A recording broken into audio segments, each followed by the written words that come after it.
Let's start from basic principles. A theory, a falsifiable hypothesis.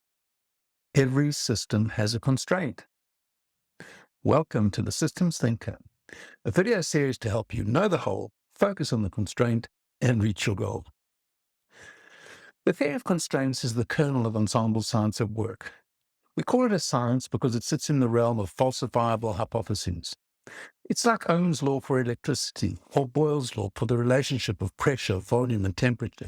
The theory states that all systems must have a constraint, or else their output would be infinite. Now, I don't know about you, but I don't know of any system that produces an infinite amount for a finite input. It's the business equivalent of the perpetual motion machine, infinite return for a fixed amount of investment dollars. If you can find such a business, the theory falls over.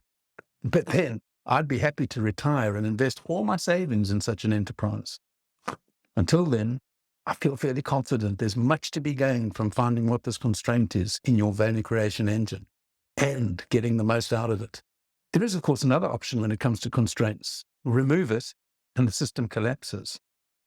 In the business world, this means either the absurd idea of completing your work in no time and at zero cost, or closing down.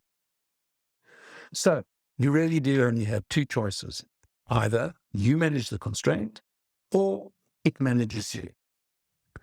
My course for systems thinkers explores how we can come to fully understand and exploit the power of the idea of the theory of constraints, and how this reasoned and empirical approach can contribute significantly to delivering consistently high performance results over the long haul.